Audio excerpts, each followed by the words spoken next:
ఓ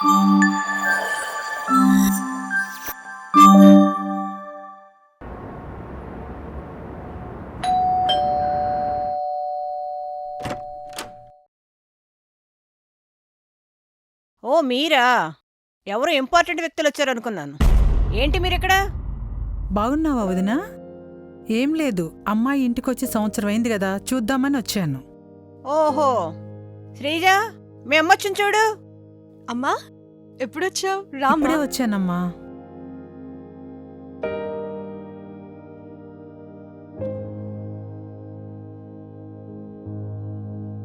కూర్చో అమ్మా. ఆగండి. అక్కడ కాదు, సోఫాలో ఎందుకు? కొత్తగా కొన్ని కుర్చీలున్నాయి కదా, తీసుకురాపో.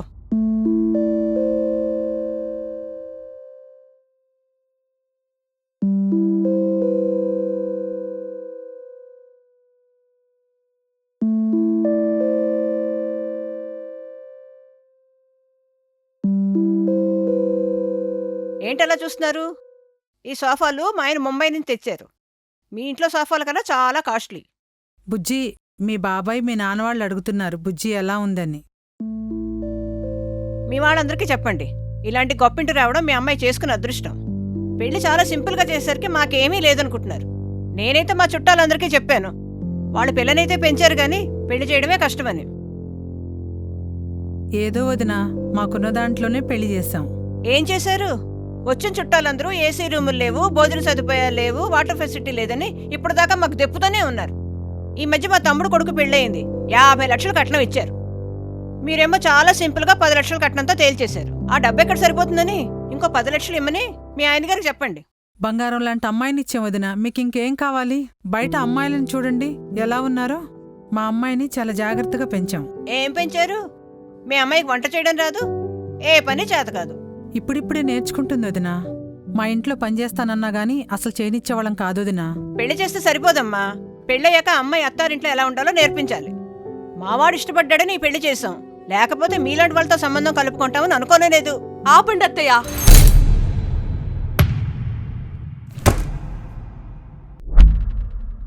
ఇందాక నుంచి చూస్తున్నాను, మీకు ఇష్టం వచ్చినట్టుగా మాట్లాడుతున్నారు. అయినా పెళ్లి చేసుకుంది నేను, వాళ్ళు కాదు మీరంటే పడ్డానికి.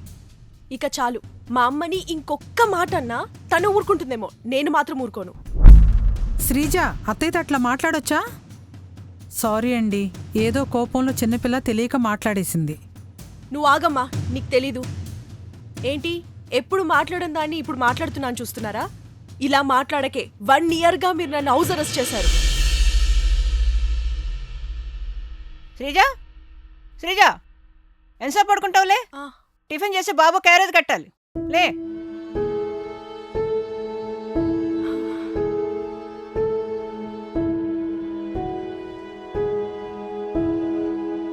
శ్రీజ, ఈ ప్లేట్లు కడిగాయి. అక్కడ చెత్త పేరుకుపోయింది, తుడిచేయి. తిన్న తర్వాత తీసేస్తానత్తయ్య. కడిగాక తినచ్చులే, తొందర ఏం లేదు, ముందు చెయ్యి.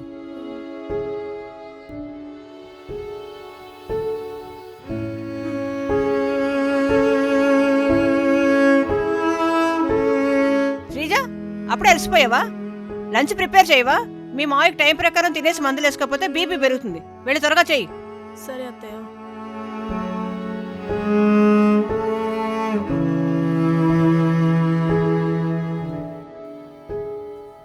ఏయ్, బట్టలన్నీ ఒక చోట పెట్టాను, నీవి వాడి కలిపి వాషింగ్ మిషన్ వచ్చి మేడపైన ఆరి.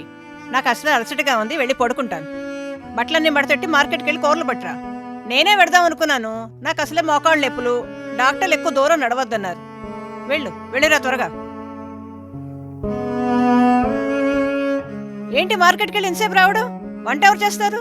త్వరగా వంట చెయ్యి, నాకు అసలు నీరసంగా ఉంది. ఇన్ని పనులు చేసి అలసిపోయి పడుకున్నాక విశ్వ వస్తాడు. ఇంకా మొగుడుతో సంసారం ఎప్పుడు చేయాలి? మళ్ళీ పెళ్ళై 1 ఇయర్ అవుతుంది, ఇంకా పిల్లలు లేరేంటి అని అత్తయ్య తిడుతుంటే ఏమనాలో అర్థం కాదు. నా బాధ ఇన్ని పనులు చేస్తున్నందుకు కాదు, ప్రతి ఇంట్లో ప్రతి ఆడది ఇన్ని పనులు చేస్తుంది, కానీ పనికి తగ్గ గుర్తింపు లేదు. తప్పంతా మాదేరా.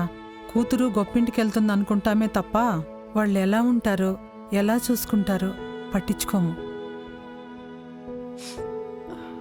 నువ్వు ఆడదానివే కదమ్మా, ఆ బాధేంటో నీకు తెలీదా? మా అమ్మాయిని మాలాగా చూసుకోపోయినా పర్వాలేదు, కానీ మరీ పని మనిషిలాగా చూసే ఇంట్లో ఉంచలేను మా అమ్మాయిని. రామ్మా వెళదాం.